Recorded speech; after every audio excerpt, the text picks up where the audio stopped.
Now fifth formula, using the first principle, it is if we are having log base a times x, okay, log, normally we are writing it log base a with x, and for log e we are not writing anything, we can just write it differentiate x, okay, sorry differentiate, sorry not x, log x, okay. So where a is greater than 0 and a is not equal to 1. Now what the result is, then the differentiation of log a with x is 1 upon x denominator, x times log e into a. Now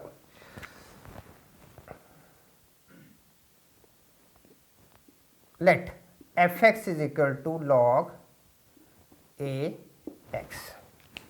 Now,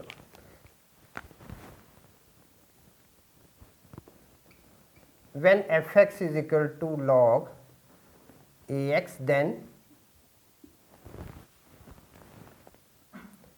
fx plus h is equal to log a x plus h. Now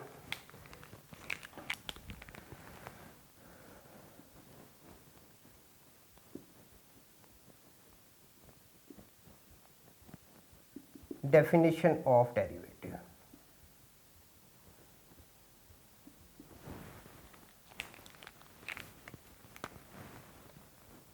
D upon dx of fx is equal to limit h approaches to 0 f x plus h minus fx upon h, okay.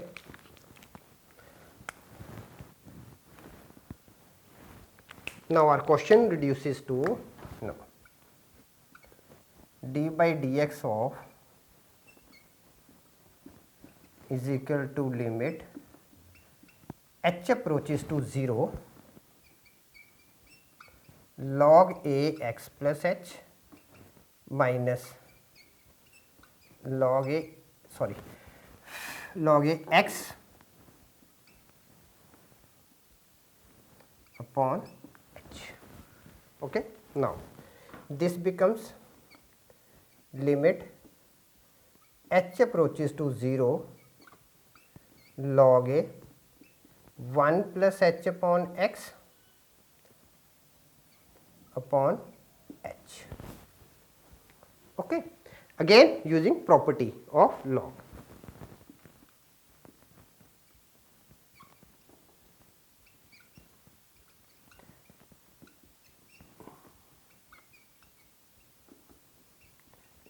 In the last question, in the last formula, fourth, we have already done it, is log m minus log n is equal to log m upon n. Now here we are going to change one of the very nice thing, that is now limit h approaches to 0 log e. Now here it is log a, so we are writing log e 1 plus h upon x upon log e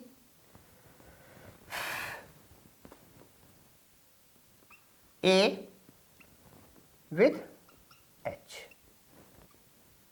Again property for logarithm, what it is, log, if we are having log a lambda, then we can write it log e lambda upon log a, okay.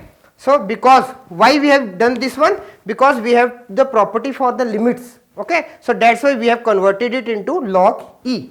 Now this becomes 1 upon log limit h approaches to 0 1 plus h upon x upon h upon x times 1 by x, okay. Now this becomes 1 upon x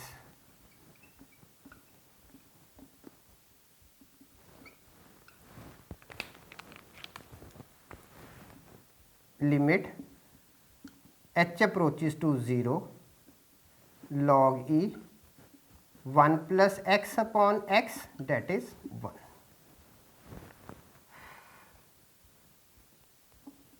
x approaches to 0.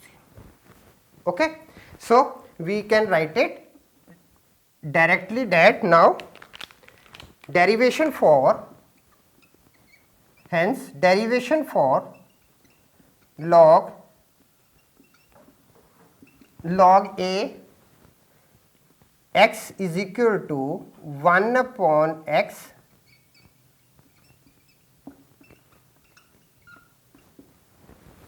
simple.